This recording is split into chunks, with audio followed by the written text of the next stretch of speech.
نماز اسلام کا پہلا رکن ہے، اور اس نماز اور اس کے ساتھ کی جتنی بھی عبادات ہیں وہ سب جو ہے وہ امپورٹنٹ ہے اپنی اپنی جگہ پر، لیکن نماز ایسی چیز ہے جو کہ بہت ہی امپورٹنٹ ہے۔ قبر میں پہلا سوال بھی نماز کا ہوتا ہے، اور آخرت میں بھی سب سے پہلے نماز ہی کا حساب کتاب ہوگا۔ فرض عبادات میں سب سے پہلے نماز جو ہے نا وہ آتی ہے، اور نماز ہی جو ہے وہ سب سے پہلے مختلف قوموں میں جو کہ جب سے دنیا بنی ہے اور مختلف پیغمبر آئے ہیں تب سے اب تک نماز ہی جو تھی وہ تمام پیغمبروں کی عبادات اور ان کی جو ہے نا وہ مراقبہ اور ہر چیز جو تھی نا اس میڈیٹیشن میں نماز جو تھی نا وہ ضرور شامل ہوتی تھی، یعنی کہ عبادات میں نماز کو جو ہے نا جو سب سے زیادہ اہمیت حاصل ہے وہ اسی طرح حاصل ہے جس طرح انسان کے جسم میں برین کو جو ہے نا وہ سب جو ہے نا وہ آرگنس پہ اہمیت حاصل ہے۔ تو نماز جو ہے وہ پہلے ہی اتنی امپورٹنٹ ہے، لیکن آج کل کے دور میں نماز کو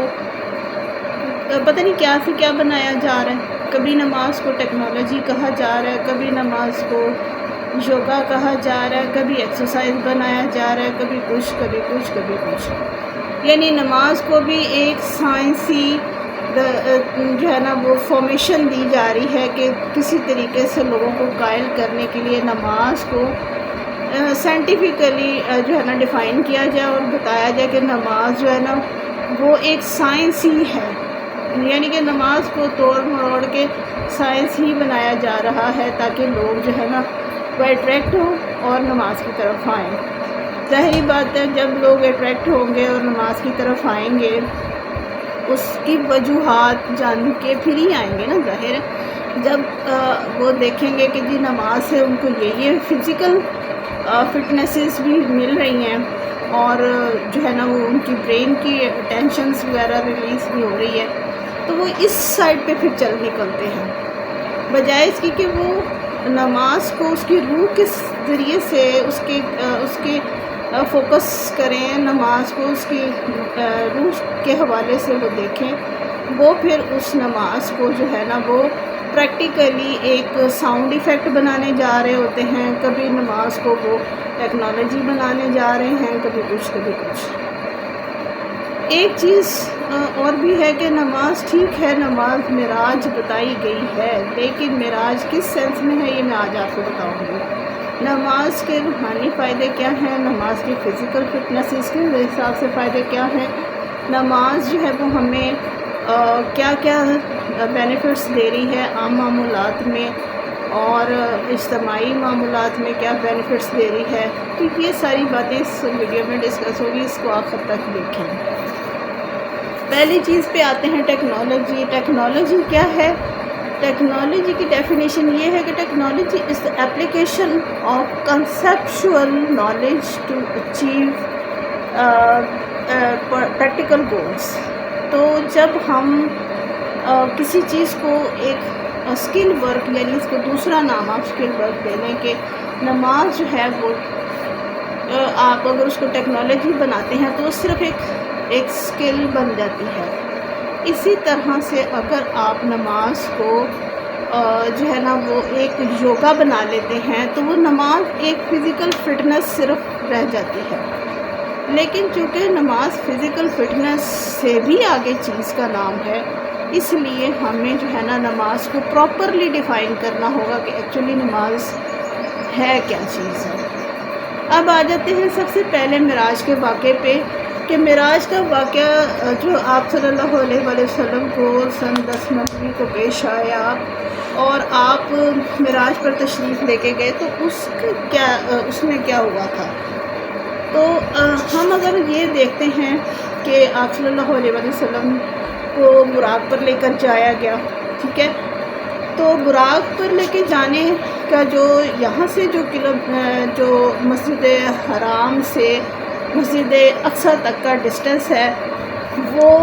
1200 سے 1300 کلومیٹر کا ڈسٹینس ہے۔ اگر آپ اس کو ایروپلین کے ذریعے اس کو کرتے ہیں تو وہ آپ کو 2.5 گھنٹے آج بھی چاہیے کہ آپ 2.5 گھنٹے آپ صرف مسجد حرام سے مسجد اقصی تک کو آپ کو ایروپلین کے تھرو اگر آپ جاتے ہیں تو آپ کو کم سے کم 2.5 گھنٹے چاہیے. اور اگر آپ 2 سٹنگ میں جاتے ہیں یعنی کہ آپ جو ہے ڈائریکٹ نہیں آپ جاتے اور بیچ میں چینج کرتے ہیں تو پھر آپ کو 6 گھنٹے کم از کم درکار ہیں. تو ہم نے دیکھنا ہے کہ یہ جو نماز ہے اس میں سب سے پہلے جو فرضیت اس کی ہوئی تھی اس کو اگر ہم صحیح طور پہ جان لیں تو ہمیں سمجھ آ جائے گی کہ ایکچولی نماز ہے کیا. جب آپ صلی اللہ علیہ وآلہ وسلم واپس معراج سے تشریف لائے تو حدیث کی روح سے یہ ثابت ہے کہ آپ کا بستر ابھی تک گرم تھا ام ہانی کے گھر میں. آپ تشریف فرما تھے, یہی واقعہ ہے نا. تو جب آپ واپس تشریف لائے تو آپ کا جسم آپ کا جو بستر مبارک تھا, جب انسان سو کر اٹھتا ہے تو اس کے بستر پر اس کے کچھ اثرات واقع ہوتے ہیں. تو اس کا جسم کی جو ٹیمپریچر ہے اس سے باڈی ٹیمپریچر سے جو بیڈ ہے وہ بھی گرم ہو جاتا ہے. تو اس وقت آپ صلی اللہ علیہ وسلم کی حدیث سے ثابت ہوتا ہے کہ وہ اتنا جو ہے نا وہ سیکنڈز کا ٹائم تھا, مائکرو سیکنڈز کا ٹائم تھا جو کہ وہاں کی بیونڈ ورلڈ میں جانے کے لیے آپ کو درکار تھا. تو یہ ایک بہت بڑا معجزہ تھا کہ آپ سیکنڈز اور مائکرو سیکنڈز میں آپ جو ہے نا آپ نے وہ اتنی دور کا سفر طے کیا ہے جو کہ بیونڈ از عقل بات ہے کہ ایسے پاسبل نہیں ہے ایک عام آدمی کے لیے کہ سوئے پڑے اٹھے اور جائے اور وہاں پہ. اسی وجہ سے کچھ لوگوں نے اس کو خواب کا درجہ دے دیا, حالانکہ خواب تو میں اگر یہ چیزیں کرنی تھی تو پھر اس کی تصدیق کی ضرورت تو ان کو نہیں کرنی چاہیے تھی. خیر یہ معاملات اب بہت زیادہ تفصیل مانگتے ہیں کہ کفار مکہ نے پھر اس چیز کی تصدیق کیوں کی, کیونکہ خواب تو ہر ایک کو آتے ہیں اور خواب میں تو ہر چیز پاسبل ہے اور عام آدمی کو بھی اڑا کے آسمانوں پر لے کے جا سکتی ہے. خواب تو ایسی چیز ہے. تو ایک نبی کے لیے اس طرح کی باتیں اور وہ بھی آخری نبی کے لیے اس طرح کی بات سوچنا بھی غلط اور انتہائی عقل کا جو ہے نا وہ فقدان ہے. باقی یہ ہے کہ اب آتے ہیں نماز کی فرضیت پر کہ نماز فرض کب تھی. نماز تو فرض پہلی قوموں پہ بھی تھی. یہ جو 5 جو ہے نا پلرز آف اسلام, نماز, روزہ, زکوٰۃ, حج, یہ فارمیشن ان کی ڈیفرنٹ ضرور تھی لیکن یہ سب چیزیں فرض تھیں. فرض اس سینس میں تھیں کہ لوگ کرتے تھے, پرفارمیشن کی حد تک وہ کرتے تھے لیکن فارمیشن غلط تھی کہ ان کو کرنے کا طریقہ کار ان کا غلط تھا. باقی یہ ہے کہ وہ اپنے جیسے یہودی روزہ رکھتے آج بھی رکھتے ہیں, پہلے بھی رکھا کرتے تھے. عیسائی بھی پہلے بھی روزے رکھتے تھے, آج بھی رکھتے ہیں. ان کی فارمیشن ان کے جو پیغمبر ہیں ان کی تعلیم کے مطابق تھی, لیکن ہمارا اسلام ہمارے پیغمبر کی تعلیم کے مطابق ہے اور اس میں کافی آسانیاں اور کافی جو ہے نا وہ ایسی چیزیں ہیں جو پہلی قوموں کو نصیب نہیں تھی. اس وجہ سے ان میں سے اکثر تو روزہ رکھتے ہی تھے اور جو ان کا روزہ ہوتا ہے وہ تو آپ کو پتہ ہی ہے, وہ سارا کچھ کھاتے پیتے بھی بیچ میں مشروبات تو پیتے ہی رہتے. اب مسئلہ یہ ہے کہ ہمیں جو اللہ تعالیٰ نے ایک دین دیا ہے نا وہ ایک پورا کا پورا ایک فارم شکل میں ہمارے سامنے آیا ہے اور ہمارے حالات کے مطابق اللہ تعالیٰ نے جو آپ صلی اللہ علیہ وسلم سے لے کر قیامت تک کے حالات بنانے تھے اس حالات کے مطابق اس میں تمام باتیں درج ہیں. اور اللہ تعالیٰ نے فرمایا کہ یہ ایک کتاب ہے جس میں اولین اور آخرین کے حالات درج ہیں.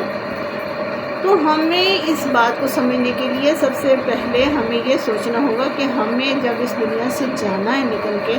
تو ہمارے لیے ہمارے پاس کون کون سا سامان ضروری ہے۔ ہر بندہ مسافر جو ہوتا ہے وہ یہ سوچتا ہے جب سفر پہ جاتا ہے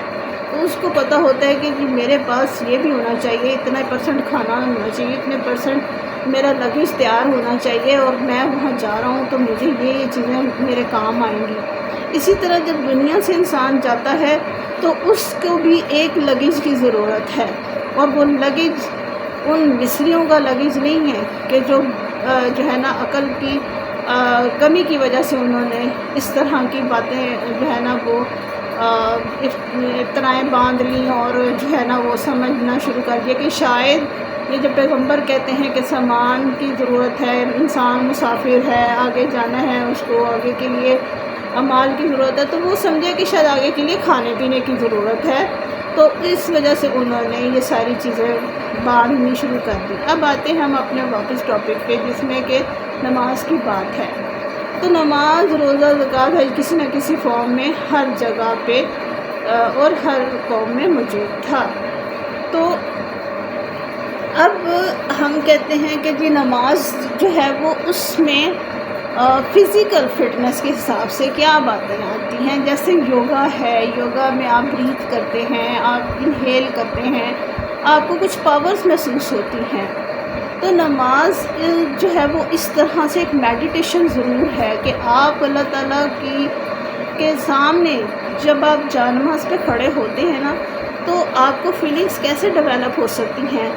آپ جب جانماز پہ کھڑے ہوتے ہیں تو آپ کو یہ نہیں ہونا چاہیے کہ میرے سامنے امام ہے، آپ کو یہ پتہ ہونا چاہیے کہ میرے سامنے اللہ کی ذات کھڑی ہے، کیونکہ جب انسان جانماز پہ کھڑا ہوتا ہے تو اس کے فوراً 7 فرشتے آ جاتے ہیں، اور اس کے جو ہے نا نماز کے حالات لکھنے، اور اس کے سامنے اللہ تعالیٰ ہوتے ہیں۔ یہ حدیث سے ثابت ہے کہ سامنے اللہ تعالیٰ ہوتے ہیں، دائیں بائیں فرشتے ہوتے ہیں جو اس کی نماز کو ریکارڈ کر رہے ہوتے ہیں۔